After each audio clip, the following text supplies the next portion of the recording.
혹시 지배당하는 것과 관리되는 것의 차이에 대해 생각해 보신 적 있나요? 오늘 우리는 더 이상 외부의 힘에 억압받는 게 아니라 어떻게 우리 스스로가 우리 자신을 관리하도록 설계되었는지 그 비밀을 한번 파헤쳐 보려고 합니다. 이야기는 어쩌면 이 한 장의 종이에서 시작될지도 모릅니다. 바로 건강검진 결과지죠. 이 종이를 받아들이는 순간 나라는 존재는 지금의 내가 아니라 이 숫자들이 말해주는 미래의 가능성으로 재정의되기 시작합니다. 자, 그럼 첫 번째 단서부터 한번 따라가 볼까요? 우리가 어떻게 아픔을 치료하던 시대에서 보이지 않는 위험을 관리하는 시대로 넘어오게 됐는지 그 과정을 함께 보시죠. 이 미묘한 차이가 모든 것의 시작점입니다. 병원은 지금 아픈 당신을 만나지만 건강검진센터는 미래에 아플지도 모르는 당신을 들여다보죠. 바로 여기서부터 내 몸이 그냥 살아있는 존재가 아니라 하나의 확률 데이터가 되어버리는 겁니다. 이 위험인자라는 개념이 딱 등장하면서 의학의 판도가 완전히 뒤바뀌게 됩니다. 실제 병을 고치는 것에서 아직 오지도 않은 병의 가능성을 제거하는 것으로 말이죠. 그러니까 우리는 이제 눈에 보이지 않는 유령과 싸우기 시작한 겁니다. 바로 이거예요. 혹시 이런 경험 없으세요? 오늘의 즐거움을 위해 운동하는 게 아니라 내 건강보고서에 적힌 심장마비 확률 12.3%라는 미래의 유령으로부터 도망치기 위해 운동하는 거죠. 나의 현재가 미래에 의해 지배당하는 바로 그 순간입니다. 이게 바로 그 역설적인 지점이에요. 건강을 선택할 자유가 주어졌는데 그게 오히려 새로운 형태의 감시가 되고 어쩔 수 없는 불행마저도 마치 개인의 잘못된 선택 탓인 것처럼 만들어버리는 상황 말이죠. 자, 몸을 관리하는 이 논리가 익숙해지니까 이제는 어디로 갈까요? 맞습니다. 우리 존재의 가장 깊은 곳, 바로 마음과 정신으로 파고드는 거죠. 우리의 감정과 주의력마저 관리의 대상이 되어버립니다. 예를 들어 1950년대를 한번 생각해 볼까요?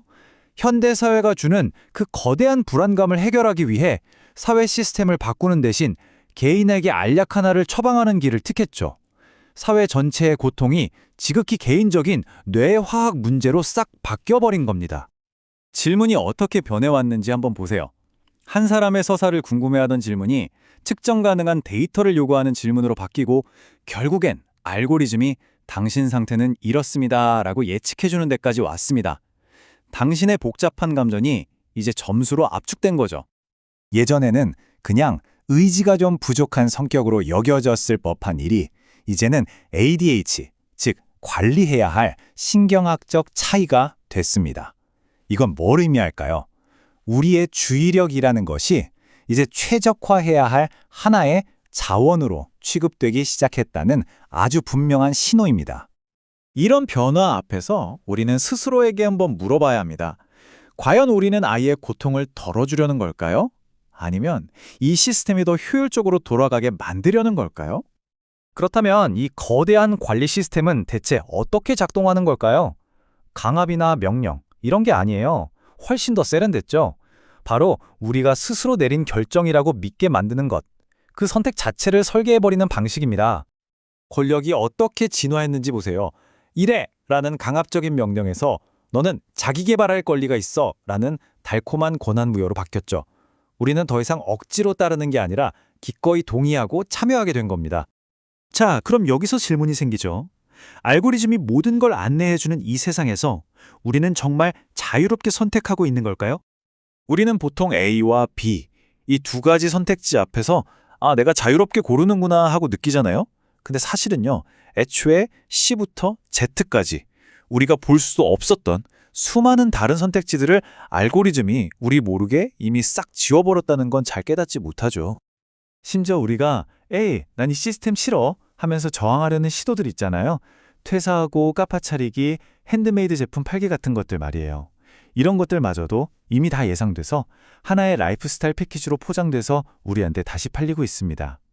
혹시 우리가 거대한 자유 코스프레 세트 안에서 그냥 조립만 하고 있는 건 아닐까요?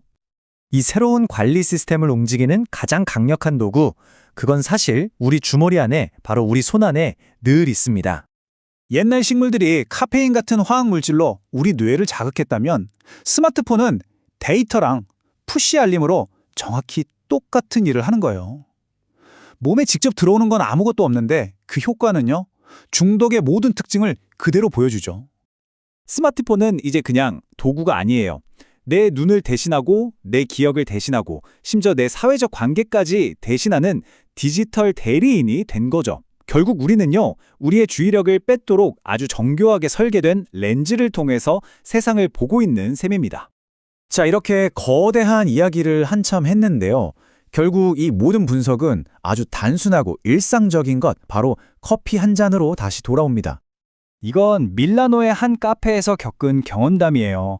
단순히 잠 깨려고 일하려고 마시는 그런 커피가 아니라 그 향과 맛이 내 생각의 회로를 완전히 재배열하고 삶의 새로운 방향을 열어준 그런 순수한 감각적 경험에 대한 이야기죠. 바로 이 지점이 핵심입니다. 똑같은 커피 한 잔인데 이걸 어떻게 보느냐에 따라서 나를 시스템에 가두는 부품이 될 수도 있고 반대로 그 시스템에서 나를 해방시키는 짜릿한 순간이 될 수도 있다는 거예요. 어쩌면 진정한 자유라는 건요, 이 거대한 시스템에서 막 탈출하려고 발버둥 치는 게 아닐지도 모릅니다. 그 대신에 최적화, 효율성이라는 안경을 일단 벗어 던지고 있는 그대로의 내 경험을 온전히 되찾아오는 것, 거기서부터 시작되는 건 아닐까요? 자, 이제 당신의 다음 선택은 정말 당신의 순수한 욕망인가요? 아니면 잘 짜인 설계의 일부일까요? 이 질문은 우리 각자의 삶 속으로 한번 가져와 볼 만한 것 같습니다.